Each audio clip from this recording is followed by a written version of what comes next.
Welcome back to Exciting Europe. Step inside this unassuming brick octagon in Ravenna, Italy, and you aren't just walking into an ordinary church. This is the Basilica of San Vitale. Built nearly 1,500 years ago, it stands as the ultimate masterpiece of Byzantine art in the Western world. Outside, it looks like a rugged, austere fortress, but inside, it dissolves into an absolute explosion of shimmering marble, dizzying geometry, and walls covered in millions of tiny glass tesserae laced with actual gold. In this video, we are giving you the ultimate guide to experiencing this wonder. First, we'll break down the practical logistics, exactly how to get to the Basilica, when to visit to avoid the crowds, and how to navigate the combined ticket system so you don't get left standing in line. Then, we'll break down the architecture piece by piece. We'll start with the stark, deceptive simplicity of the exterior facade. Next, we'll look down at the spectacular geometric floor tiles, a masterpiece of Opus Sectile stonework. From there, we'll wander the shifting light and shadow of the circular ambulatory and climb up to the historic women's gallery to look at the space from a whole new perspective.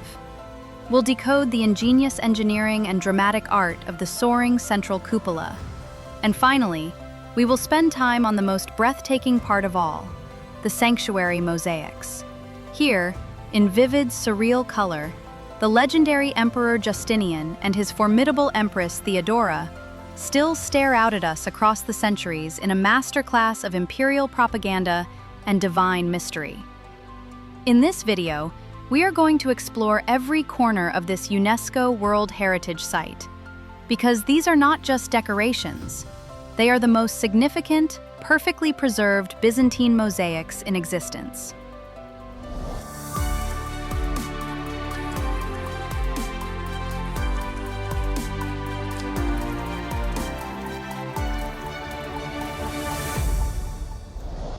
If you are visiting Ravenna for a day trip, getting to the Basilica is incredibly straightforward. Ravenna is a beautifully compact, pedestrian-friendly city, and the Basilica of San Vitale is located just a scenic 15 to 20-minute walk straight from the main train station. You'll stroll right through the heart of the historic Old Town to get here. Now, let's look at the ticket purchasing process so you can plan perfectly. You can scan the QR code right here on the screen to jump directly to the official webpage, or simply follow the link I've provided in the description below.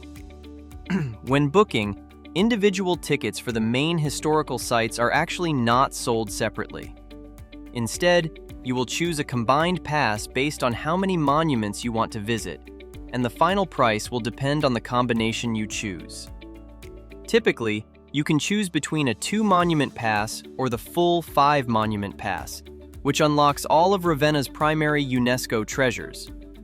Once you select your pass, you will have the option to choose an exact time slot to visit some of the specific monuments. This is because smaller, highly fragile sites like the neighboring Mausoleum of Galla Placidia have strict capacity limits and require a timed entry reservation. Luckily, the Basilica of San Vitale is spacious enough that it can be visited throughout the day without a fixed time slot. Because of that flexibility, I highly recommend planning an early morning visit right when they open, or a late afternoon visit just before closing. This lets you completely bypass the massive guided cruise excursions, tour buses, and school groups, giving you the quiet, meditative space you need to truly appreciate the art. Approaching the Basilica of San Vitale, the first thing that strikes you is the overwhelming contrast. The exterior is incredibly simple, stark, and austere, completely hiding the ornate explosion of color waiting inside. Architecturally, the building is a masterclass in geometry, constructed from 2 massive octagonal structures stacked one on top of the other. What makes this structure truly unique in the Western world is its unusual curtain wall, built entirely from wide, exceptionally thin bricks. Despite its massive weight, the building has a striking vertical momentum, with the walls soaring 16 meters high and the central drum rising another 9 meters into the sky. To handle the stress of the heavy vaults, the corners are reinforced by massive buttresses, while the plain brick faces are broken up by large, expansive windows designed to flood the interior with light. Right at the entrance, you cross a bridge through time. The beautiful Renaissance portal you pass through today features vibrant, multicolored marbles salvaged from older monuments. The moment you step through the doors, you enter a completely different world. Looking down, you are walking across a massive 200-square-meter geometric masterpiece. This intricate floor was laid out using the ancient Opus sectile technique, precisely cutting and arranging multicolored marble slabs into complex radiating wedges, interlocking squares, triangles, and spinning stone wheels. The design brilliantly echoes the octagonal layout of the entire basilica, introducing endless variations that never repeat themselves. As you look up from the stonework, you find yourself in the ambulatory. This is a magnificent circular nave that winds its way seamlessly around the central chamber, deeply indented by curved alcoves that create a theatrical play of light and shadow. Originally, this space was covered by a flat wooden ceiling. However, during the Middle Ages, engineers undertook a massive structural overhaul, replacing it with the heavy, stone-cloistered vaults you see today. To support that immense new weight, builders had to add those massive reinforcing buttresses we saw on the outside.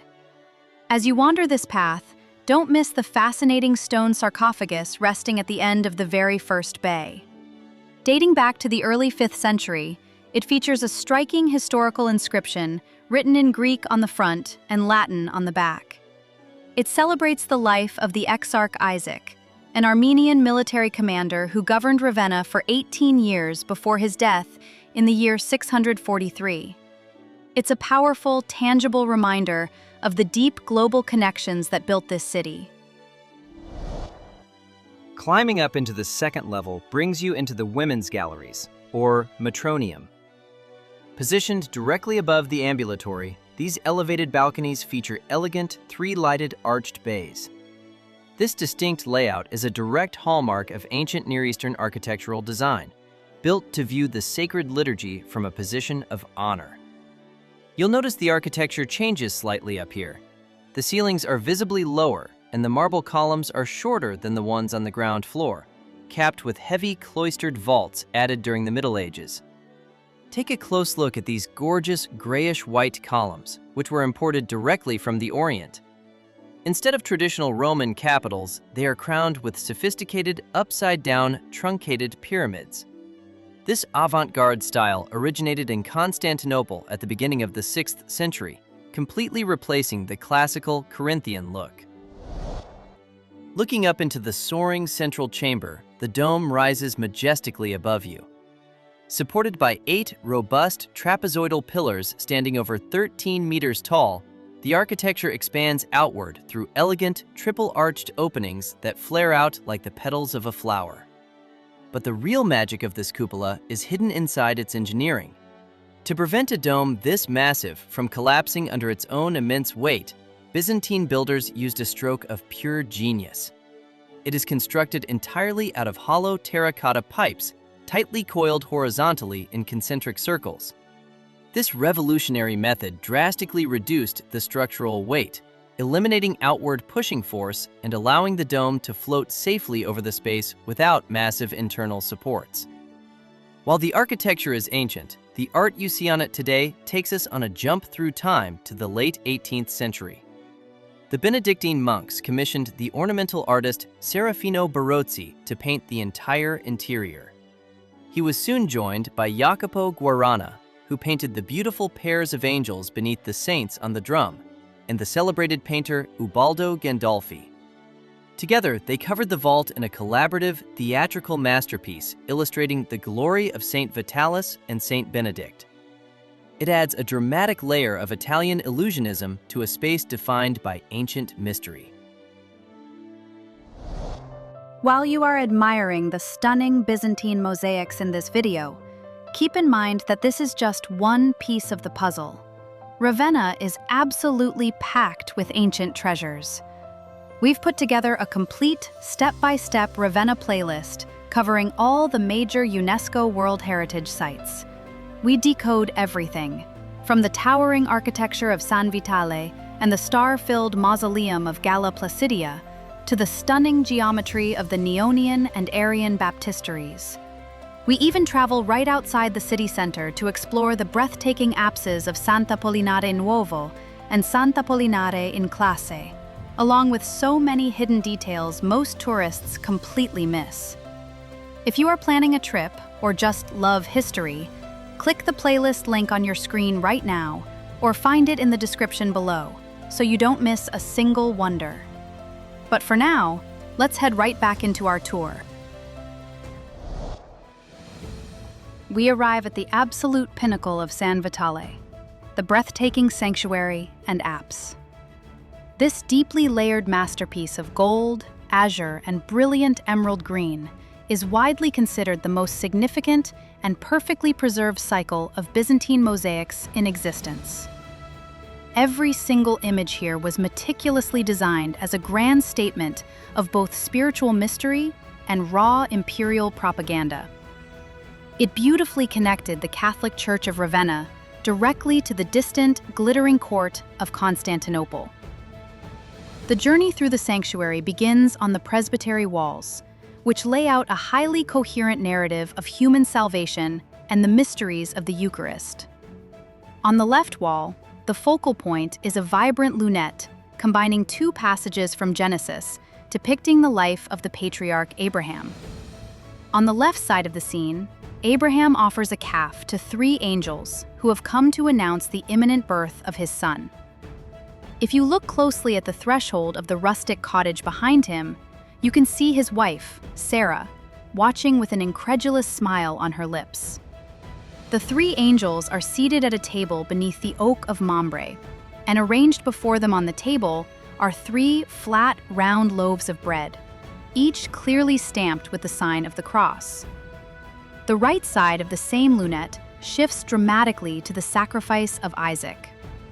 Here, Abraham is represented in all his solemn majesty, raising his sword with his eyes directed toward heaven as he prepares to inflict the mortal blow, while a lamb stands ready below to take Isaac's place upon the sacrificial altar. Flanking this incredible lunette are powerful prophetic figures.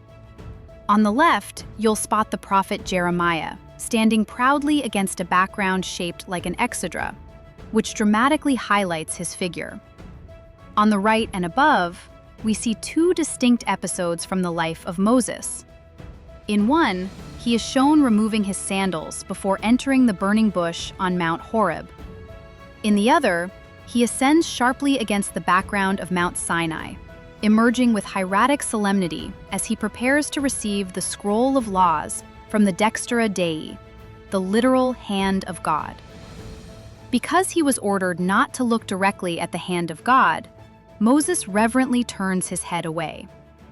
Just beneath these scenes, you can catch a glimpse of the priests and people of Israel, waiting at the foot of the holy mountain, unable to ascend until they have undergone purification. Directly opposite on the right wall, another stunning lunette brings together the offerings of Abel and Melchizedek into a single ahistorical composition. The center is dominated by an altar, covered with a purple veil and a white altar cloth. From the left, Abel, dressed in simple shepherd's clothing, moves forward to offer a lamb. From the right, the high priest Melchizedek approaches in solemn, majestic priestly garb to proffer a loaf of bread, while the hand of God extends from a halo of reddish clouds above. Flanking this right lunette, you'll find the prophet Isaiah, standing against a low exedra surmounted by a crown, paired with a scene of Moses tending the flock of his father-in-law, Jethro. A beautiful visual echo of the Good Shepherd theme. Looking just above these lunettes on both walls, adjacent to the upper triforium openings, elegant panels display the four evangelists, accompanied by their symbols. On the left wall, you have St. John with his eagle, and St. Luke with his white calf. On the right wall stands St. Matthew with his angel and St. Mark with his lion. If you look at the very top of the walls, just above the lunettes, two winged victory angels hold a clypeus, or shield, containing a cross from which two alphas are suspended, a classic glorification device. The surrounding spaces are richly packed with symbolic grapevines, doves, and acantharos, all alluding to the theme of redemption.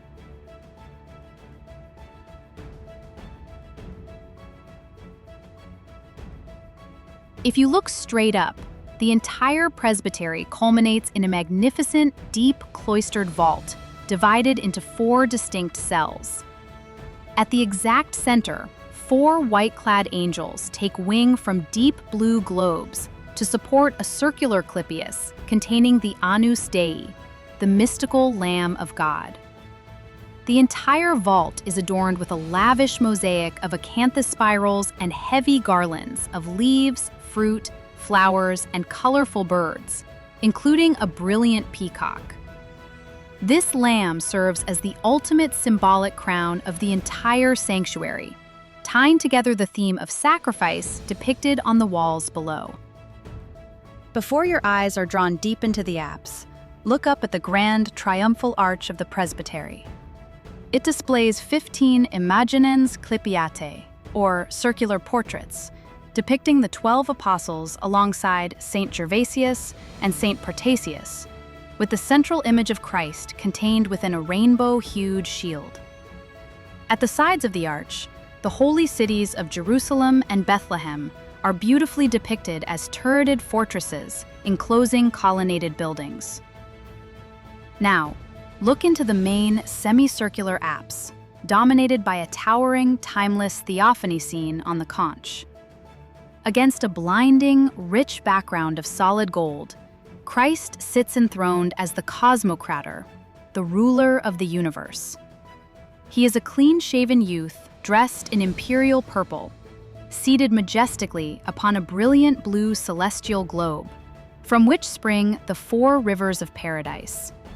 In his left hand, he holds the Book of the 7 Seals, while his right hand reaches out to extend a glittering martyr's crown to Saint Vitalis. To his left stands Bishop Ecclesius, who proudly holds up a detailed architectural model of San Vitale itself, offering it to the Redeemer. But beneath this heavenly vision, right at eye level, the mosaics pull you straight into the fierce political theater and strict ceremonial rituals of the Byzantine court. On the left panel stands the Roman Emperor Justinian. He is draped in imperial splendor, sporting a magnificent crown and halo, and is flanked by court dignitaries, armed bodyguards, and Bishop Maximianus, the only figure in the scene explicitly identified by an inscription. Justinian is depicted offering a massive golden paten. On the opposite wall stands his equally formidable wife, the Empress Theodora. She stands beneath an elaborate architectural canopy, draped in royal purple, a towering crown, and ropes of pearls. She leads a highly stylized, beautifully variegated procession of her noble ladies, extending a gold goblet encrusted with precious stones.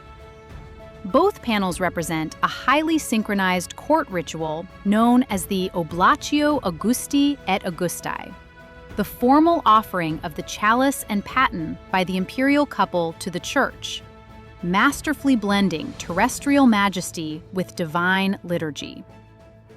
What makes these panels so extraordinary is that neither Justinian nor Theodora ever actually set foot in the city of Ravenna. This entire territory was ruled by proxy. These breathtaking portraits were deliberately placed here as an eternal, unyielding reminder of the absolute, divine power of the Byzantine court, immortalized in gold for 15 centuries. The Basilica of San Vitale isn't just an ancient building. It is a canvas where human engineering, imperial ego, and divine artistic mastery collided to create something truly eternal. If you enjoyed decoding the secrets of this architectural wonder, make sure to hit that subscribe button, turn on notifications, and join us in our next episode as we head right next door to step inside the star-filled cosmic vault of the Mausoleum of Galla Placidia. Thanks for watching, and we'll see you in the next adventure.